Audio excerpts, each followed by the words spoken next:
Así es, gracias Luana. Les quiero hablar de nuestro invitado, la persona a la que vamos a entrevistar. Él es el señor ministro de Defensa, en breve le presento. Es de profesión militar, abogado, también administrador de empresas, una persona muy formada tanto en las armas como en la academia, realmente admirable. Es del departamento de Cazapá, exactamente de Yegros, oriundo de ese sector, y es un gran amigo de la casa. Le tenemos mucho cariño acá, mucho respeto. Él es el general Óscar Luis González, el señor ministro de Defensa. Acompáñenme, vamos a conversar con él.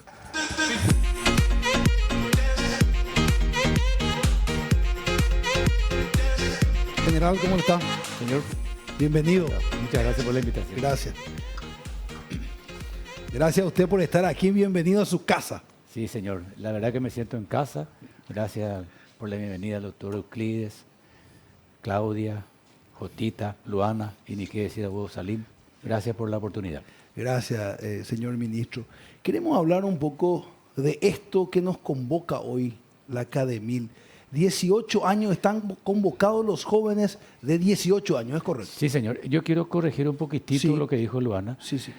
No es una convocatoria solamente de la Academil. Ok. Es de la Dirección General de Movilización para todas las unidades militares del Paraguay, de la Armada, de la Fuerza Aérea, del Ejército y del Comando Logístico. Es una convocatoria para los soldados, y aclaro, estos soldados presupuestados, porque existe el soldado profesional y también el soldado no presupuestado. Esas son cuestiones técnicas que es importante también que la ciudadanía esté enterada de estos aspectos. Existen 2 convocatorias en el año. Es la segunda, la que están convocando ahora, en agosto. Es para el periodo que va de este mes de agosto hasta el próximo año, porque el servicio militar obligatorio ahora dura 1 año en la región oriental y en la región occidental 8 meses.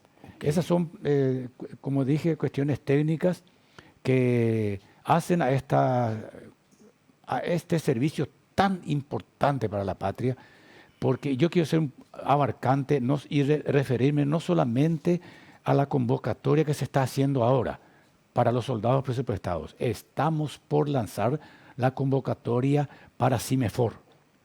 CIMEFOR, doctor Euclides, tuvo un aumento del 1000%, porque lo que estaba diciendo el doctor Acevedo es cierto. Existe un resurgimiento de las ganas de los jóvenes de ir al cuartel, específicamente a CIMEFOR. Un despertar. Un despertar. Y reitero, tener un aumento del 1000% es mucho, mucho. Y CIMEFOR nosotros consideramos demasiado importante, no solamente para las Fuerzas Armadas, sino para la nación. ¿Por qué? Porque con CIMEFOR nosotros estamos convencidos de que vamos a fortalecer el tejido social. ¿De qué manera? En CIMEFOR se enseñan valores espirituales, valores morales, valores familiares. Y el cimeforista, como es un estudiante, tiene una repercusión, lo que él dice, tiene una repercusión en su familia, con sus compañeros de colegio. Entonces con eso nosotros pensamos que aportamos un granito de arena en el fortalecimiento del tejido social, para que a través de eso podamos fortalecer la nación. Porque la nación es tan importante, la identidad nacional es tan importante que la identidad nacional fue la que nos mantuvo como nación. De lo contrario, hubiéramos desaparecido como consecuencia de la guerra en contra de la Triple Alianza. Porque en esa guerra, pero genocida, perdimos al 75% de la población. Luego, no hay otra nación que haya perdido tanta cantidad de gente. Y el 93% de la población masculina, adulta. 93%. Razonablemente era imposible que Paraguay no desaparezca. Es más, Colombia promulgó una ley a través de la cual adoptaba a los paraguayos como ciudadanos colombianos para que ningún paraguayo sea apátrida, porque ellos estaban convencidos de que iba a terminar. Sociólogos de la época nos explicaban por qué. ¿Por qué no desapareció Paraguay? Por la identidad nacional y por la mujer paraguaya. La mujer paraguaya fue la que murió en todos los hombres. La que transmitía la la mujer identidad. paraguaya fue la que se encargó de transmitir, de fortalecer la identidad nacional. Y acá estamos. 60 años después tuvimos una guerra victoriosa en contra de nuestro hermano Estado de Bolivia, ¿verdad? Porque realmente nuestra identidad nacional es muy fuerte. Nosotros nacimos como paraguayos demasiado antes que las otras naciones que nos rodean. Imagínense, yo estuve de agregado militar en Bolivia y ellos festejan, celebran las batallas de la Guerra del Chaco también. En uno de los festejos habló el presidente, cuando eso, Evo Morales, y en referencia a la Guerra del Chaco, ¿qué dijo? ¿Dónde está la importancia para Bolivia de la Guerra del Chaco? Porque durante la guerra el boliviano por primera vez se sintió boliviano, Nayeco. Y nosotros nos sentimos paraguayos. Ramos y Güey. Nosotros nos sentimos paraguayos mucho antes de la independencia. O sea que nuestra identidad nacional, nuestra nacionalidad es muy homogénea y eso tenemos que mezquinar nosotros. Esa es una responsabilidad de todos. Y un poquitito desordenadamente, pero tomo lo que dijo también el doctor Acevedo, porque eso justamente era lo que yo iba a decir de entrada. Okay. ¿Por qué la defensa, así como es tarea de todos, es responsabilidad de todos? Sin embargo, yo quiero aportar algo más. ¿Por qué debe de interesar al paraguayo, al militar, al no militar, a todos? ¿Por qué debe interesar la defensa? Porque, y ahí acabo de decir cuál es el eslogan con el cual se transmite la política de defensa de este gobierno. Defensa para el desarrollo. Lo que dijo el doctor. No existe posibilidad de proyectarse sin defensa. No hay desarrollo posible si no tenemos buena defensa. Es como que una casa, un señor Juan invierte para hacer para su casita. Hace un préstamo porque tiene crédito, hace para su casa. Se olvida de poner la muralla. Su desarrollo, su bienestar familiar no tiene proyección. ¿Por qué? Porque el primer ladrón de medio pelo que pase y vea que su casa linda, con aire acondicionado, con cocina buena, va a ir a hacer un estudio de situación, claro, y va a volver a robar. No tiene forma de sostener su desarrollo y su bienestar. El mismo concepto básico tenemos que tener para introducirnos en lo que el doctor Euclides Acevedo sabe mejor que yo, en la teoría de Estado. Esa teoría de Estado nosotros tenemos que saber todos los paraguayos. Qué importante lo que Qué importante lo que nos está contando. No es solamente las armas la defensa. Las Fuerzas Armadas, como institución, es la herramienta principal de la defensa. De ninguna manera la única. De ninguna manera la única. La defensa armada, sí, le corresponde a las Fuerzas Armadas. Pero la defensa de nuestros valores, la defensa de nuestra identidad, no, es tarea de todos. Qué significativo lo que nos está diciendo. No quiero salir de esto, quería preguntarle al final, tengo unos temas que quiero tratar con usted, pero ya que estamos hablando de la Guerra del Chaco, sí, señor, voy a aprovechar esto y después tocamos los temas de noticias. El mariscal recordado José Félix Estigarribia, sí, señor, nos dejó muchas lecciones que a veces no son estudiadas, mi general. ¿Nos puede contar? Y comienzo con una de ellas para que usted nos explique. ¿Es cierto que antes de la guerra él recorrió las trincheras a mula? ¿O físicamente él conoció las bases donde iba a suceder? Sí, señor. Él conocía el Chaco porque ya estaba de comandante ahí. Y cuando se decidió acá en Asunción defender al Paraguay en la línea del río Paraguay, él se opuso. Y él era un joven, ¿verdad? Era un joven. No, era el mariscal que conocemos. No, era teniente coronel. Pero nosotros tuvimos la fortuna de tenerle al teniente coronel Estigarribia al iniciar la guerra y después ni qué decir, ¿verdad? Porque hay un detalle. Cuando nos referimos al mariscal Estigarribia, no decimos que él fue el comandante del ejército paraguayo en la guerra del Chaco, sino decimos fue el conductor. Y existe una grandísima diferencia entre lo que es un comandante y un conductor. El conductor es, como su nombre lo indica, agarra el volante y maneja el vehículo. Ve un bache, sale del bache o frena. El comandante, que no es conductor, atropella el bache, no le importa nada. El comandante se le presenta una situación. se atrasó el cadete Oscar González, o el capitán Oscar González. ¿Cuánto le corresponde en la reglamentación? 24 horas de arresto. Vaya arrestado 24 horas. Ese es el comandante. El conductor que dice, ¿por qué se atrasó? Y porque su hija tuvo una crisis asmática y tuvo que llevarla un ratito al doctor y volver. Entonces, eso no tiene que ser castigado. Ahora, puede ser también. Sí, porque estuvo farreando anoche. Váyala. Y por eso se atrasó. No, en los 24, 48 horas que se vaya. Eso es ser conductor. Y eso fue el mariscal Estigarribia. ¿Es cierto que se estudia sus estrategias de guerra incluso en escuelas militares europeas? La guerra de maniobra que se aplicó en la Segunda Guerra Mundial, el mariscal ya lo aplicó en la Guerra del Chaco. Los famosos corralitos.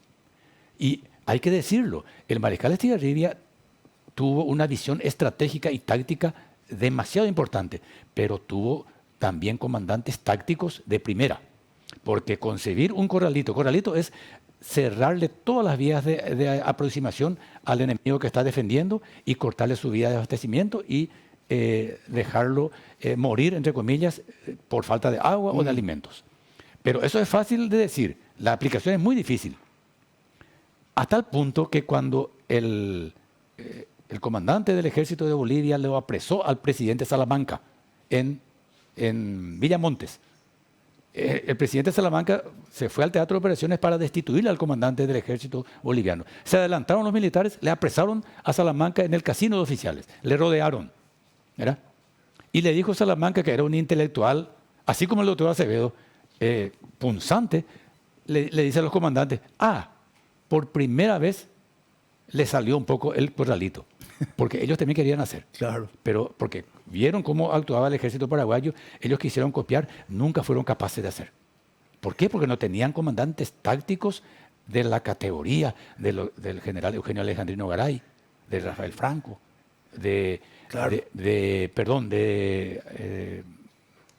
varios, el defensor de Nanagua. Sí. Irrazábal.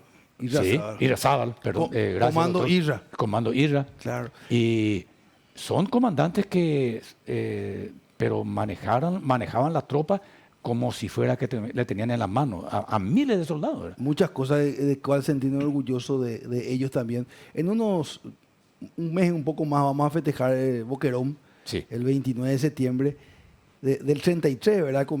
Al comienzo de la guerra, digo bien.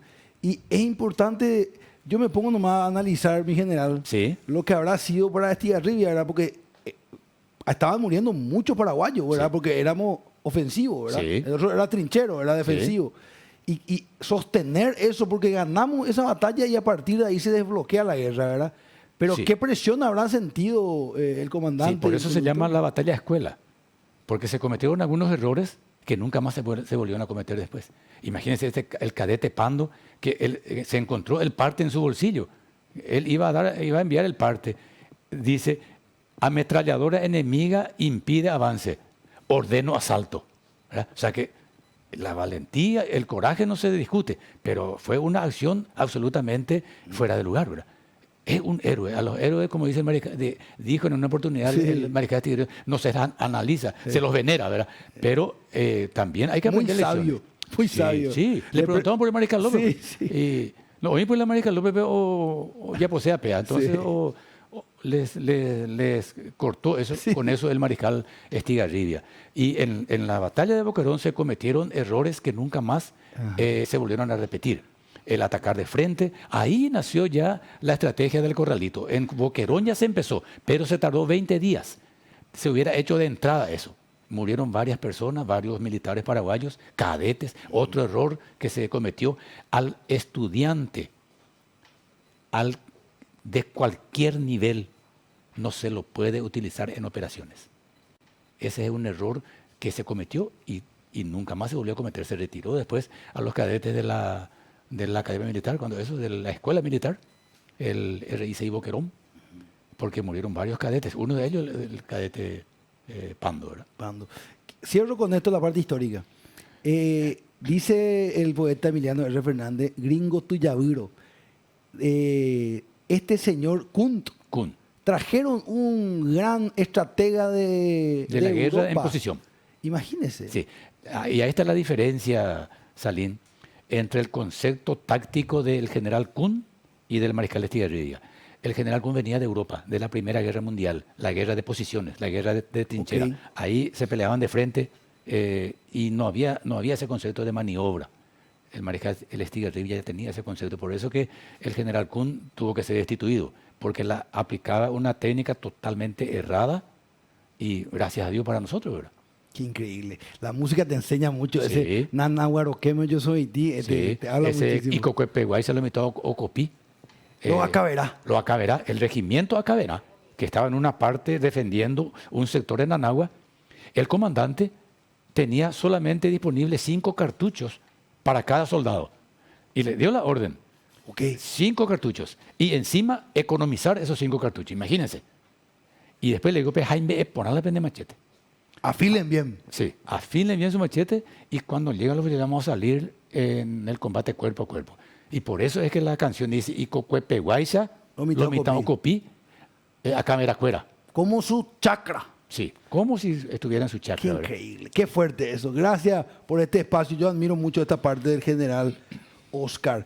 General, hablemos un poquito de los super tucanos, por favor. ¿Qué nos puede contar para la teleaudiencia? Sí, señor. Están a punto de terminar el proceso de entrenamiento los pilotos. De hecho, hay que aclarar también eso. No es que los pilotos ahora se están entrenando recién. Todos, inclusive la señorita Cintia Orué, Ok. la piloto, ella es piloto de caza, de super tucanos, pero tienen que tener una cantidad de vuelos en entrenamiento para tener la certificación para que puedan pilotar esos aviones. Por la cuestión del seguro, imagínense, le ocurre algo al avión y el piloto todavía no está certificado. Pero no es porque le falte habilidad, sino porque es un proceso. Okay. Eso desde que llegaron los aviones, por 3 meses más tienen que continuar los pilotos. Pero acá lo que nosotros estamos esperando, Salim, es que lleguen los 2 radares móviles Ok. que fueron revitalizados en Israel, porque son de fabricación israelí. $1.080.000 el gobierno de Paraguay invirtió y van a llegar los radares. No vamos a contar cuando lleguen. Vamos a directamente instalar en un lugar en donde nos indique la inteligencia para detectar los aviones irregulares y para que la Fuerza Aérea realice la misión que tenga que realizar. Ok, excelente, eso es muy importante. El tema de los derribos, porque siempre la gente pregunta, eso es una ley que se tiene que aprobar, señor ministro. ¿Cuál es la función del tucano? Entiendo que es patrullar nuestro espacio aéreo. Sí, la ley de defensa del espacio aéreo, la postura del gobierno es mantenerla así como está. ¿Por qué? Porque la Fuerza Aérea Paraguaya va a cumplir la misión amparada en esa ley. No tenemos necesidad de modificar esa ley. Pero hay que explicar también, no es tan simple que aparece un avión irregular, sale el avión de la Fuerza Aérea, le mete un misilazo y terminó el pleito. No, este es un operativo mucho más amplio del que la gente supone.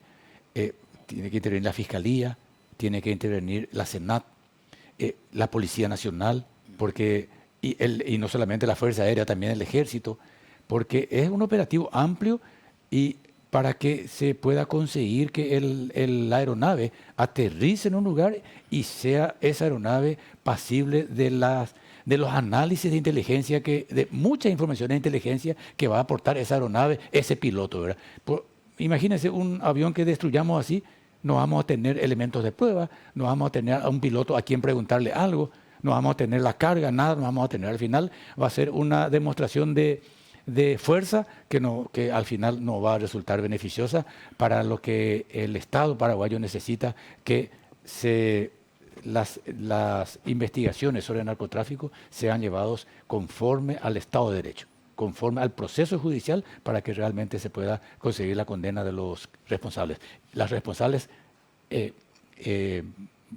sobre todo morales, sobre todo intelectuales, el que no está en el avión. Que es el objetivo, ¿verdad? Sí. Claro, si uno le da de baja al avión, uno no se entera nunca qué había y tampoco quién está intelectualmente, ¿verdad? Y claro, al último del eslabón, que es el piloto, Claro. a ese nomás se le va hay que decirlo, Sí, se lo va a matar, ¿verdad? Claro, claro. Sí. Totalmente. Hablamos del rally que celebramos tanto, el Campeonato Mundial de Rally que se va a celebrar en el Paraguay en la zona de Itapúa, ya este agosto. Sí, señor. ¿Cómo estamos coordinando el trabajo con ellos, señor? Sí, señor. ministro? La Fuerza Armada de Paraguay está apoyando decididamente por orden de su propio comandante en jefe. El presidente de la República, el que ya en dos reuniones que tuvimos de preparación, claramente dejó marcado el compromiso de las Fuerzas Armadas. Y vamos a emplear ahí a 2.000 efectivos.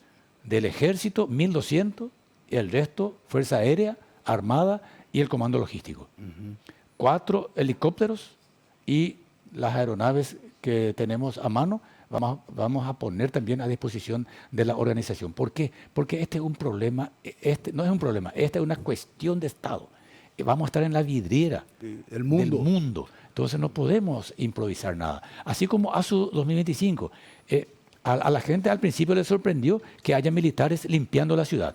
Yo salí a aclarar, le dije, ¿por qué le apoyan a la Municipalidad de Asunción? Nos dijeron, no, el apoyo de las Fuerzas Armadas no es a la Municipalidad de Asunción, es al país. Esto es una cuestión de Estado, no, estamos en la vidriera y no podemos permitir que por cuestiones caseras, no porque las Fuerzas Armadas tienen que estar en su cuartel, de ninguna manera. Nosotros salimos decididamente a limpiar, estamos limpiando, ahora estamos en el Comité Olímpico, recién hice una llamada ahí justamente, tenemos ahí aproximadamente 300 efectivos militares haciendo limpieza, colaborando con la organización. ¿Por qué?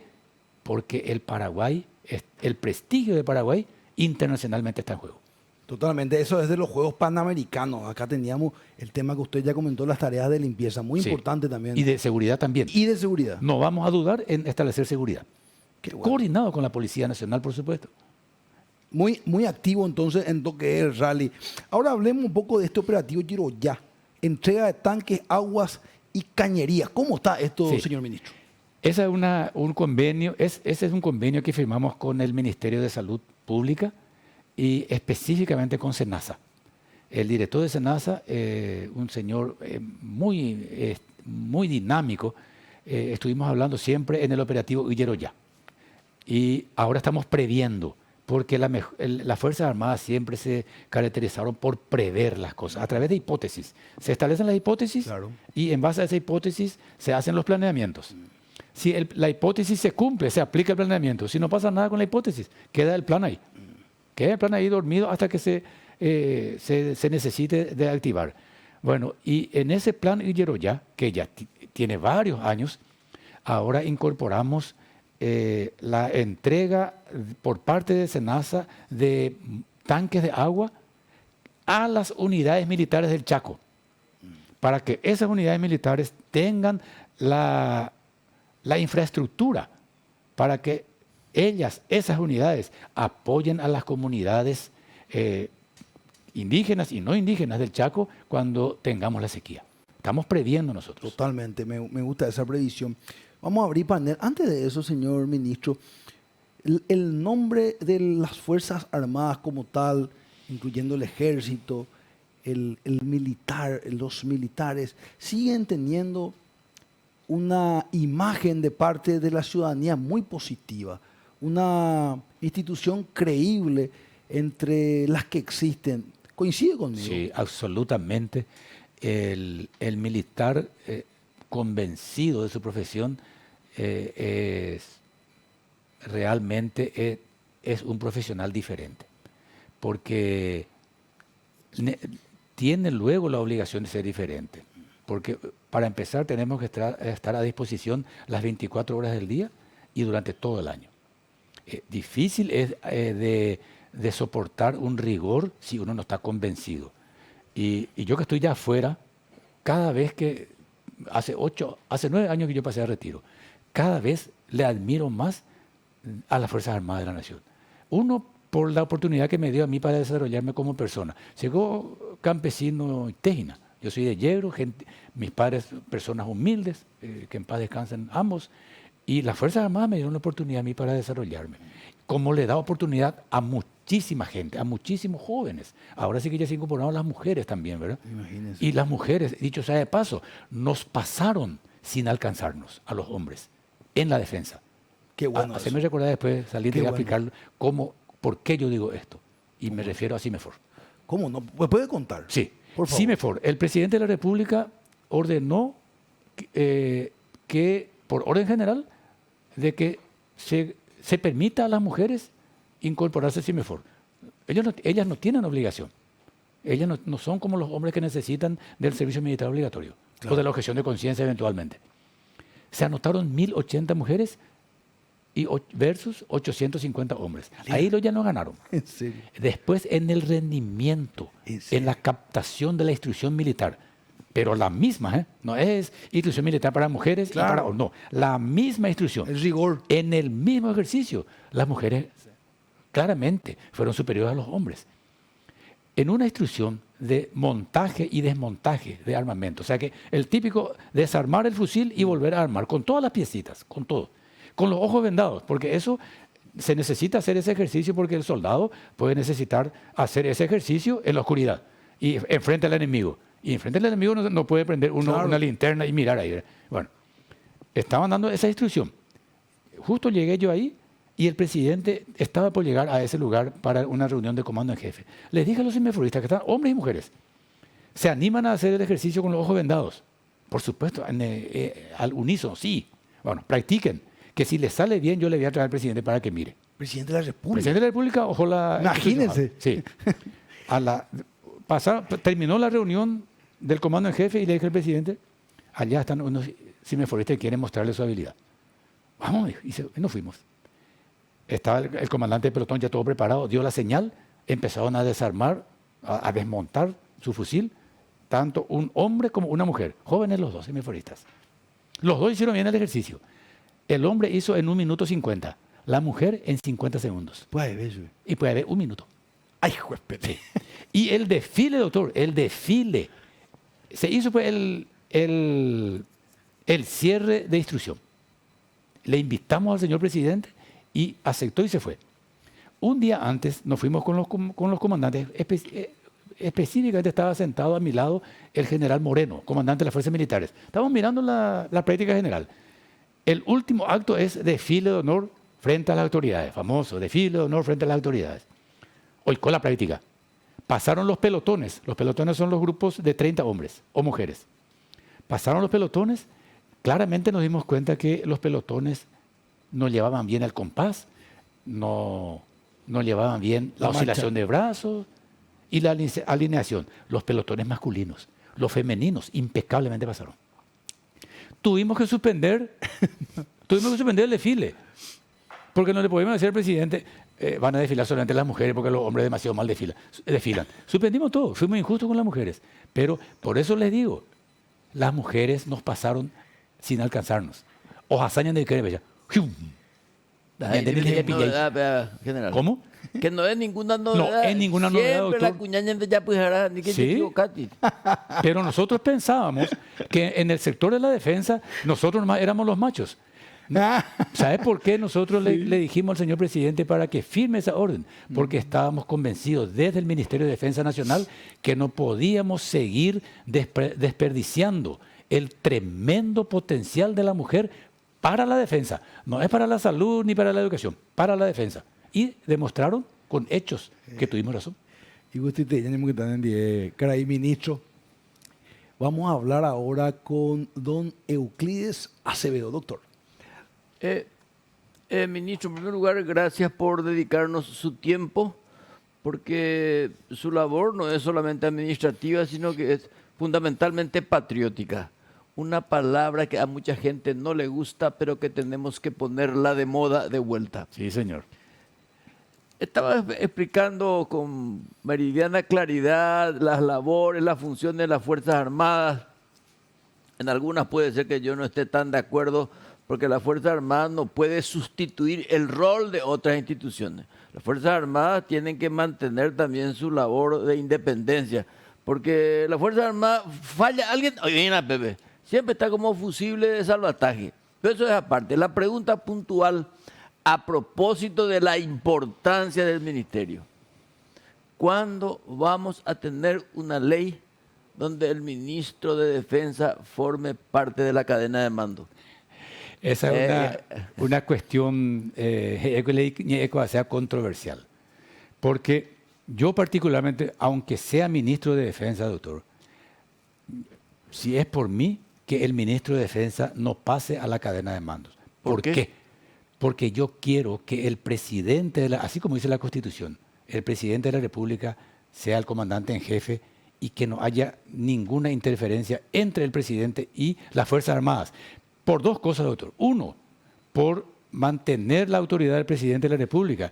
Y segundo, por darle esa importancia, ese prestigio a las Fuerzas Armadas de la Nación al tener a su comandante en jefe, como su comandante en jefe, al propio presidente de la República. Yo tengo esa forma de pensar, aparte de que la Constitución Nacional dice claramente el presidente de la República es el comandante en jefe, cargo que no se delega, que no tiene que tener ninguna interferencia.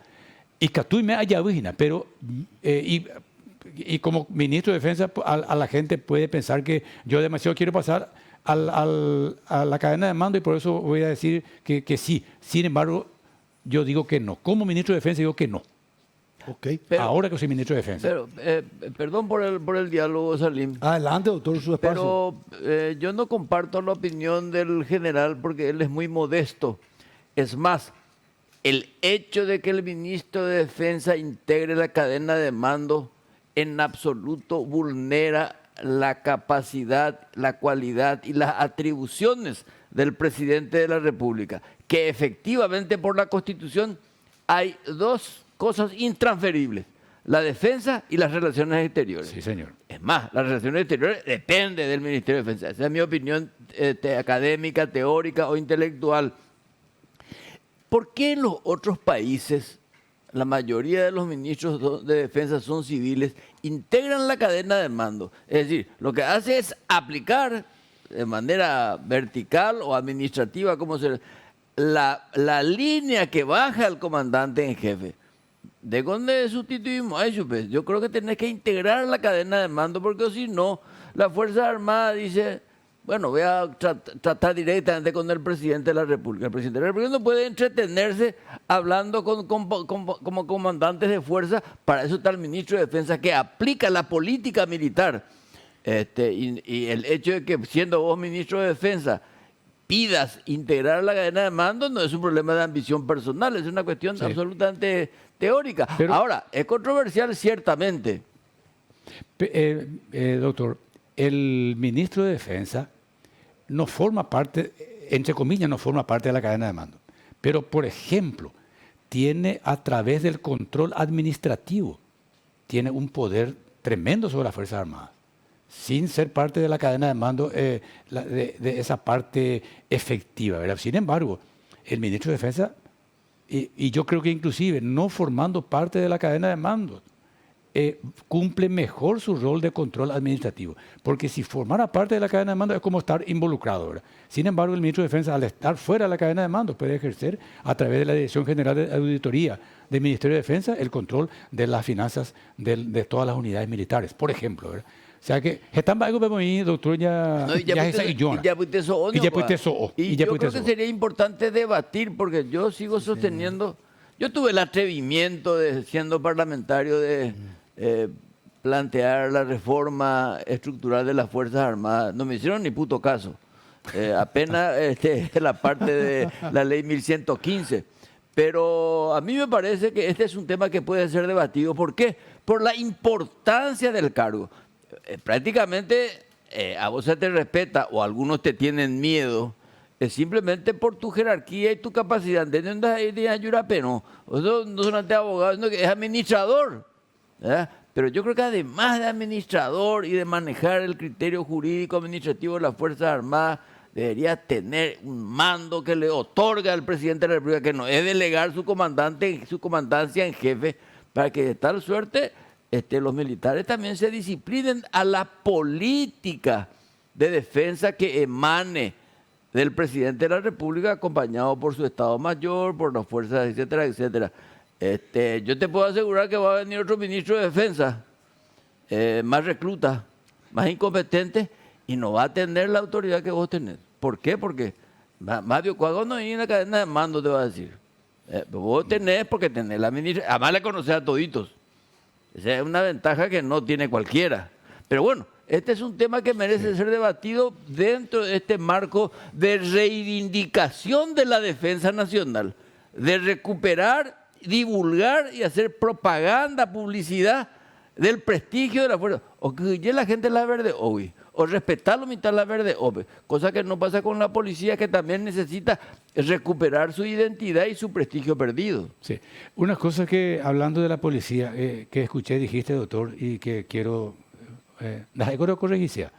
Pero las aerocorregiseas... No, por supuesto, el Congo derecho de ahí. Sí.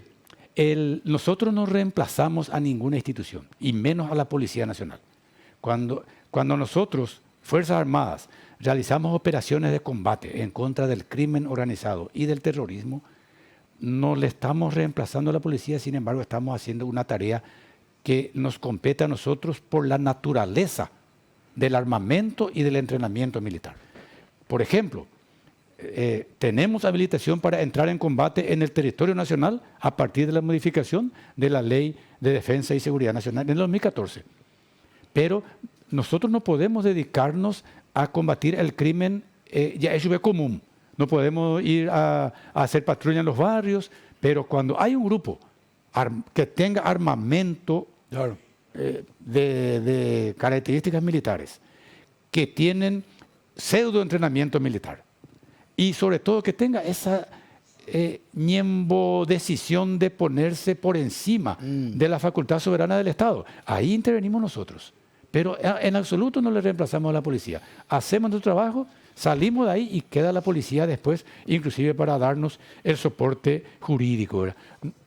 No reemplazamos a ninguna institución, sí colaboramos, porque así como pedimos que toda la gente se involucre en la defensa nacional, a la sociedad nosotros siempre le decimos, la defensa nacional es tarea de todos.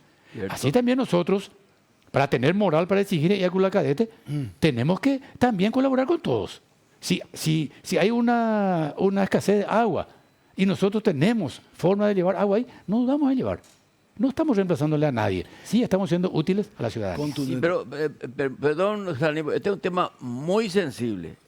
Esa es la opinión general. Los policías se sienten invadidos. Yo te digo porque yo enseño hace 30 años ahí. Me acuerdo que cuando hubo el encuentro de la FIFA, cuando empezaron a aparecer los tanques en las calles, era sobre nosotros los policías, ¿qué es lo que hacemos? Entonces, dijo. O sea, esa es una percepción, un tema sensible que merece ser administrado, y nadie mejor que vos, que sos un gran comunicador, que tenés una modestia sustentada en tu seguridad personal.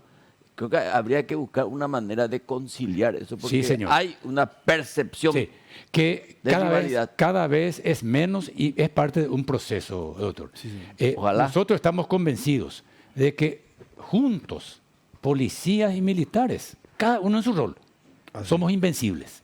Absolutamente. Me gusta Entonces, esa nosotros tenemos que convencernos de eso.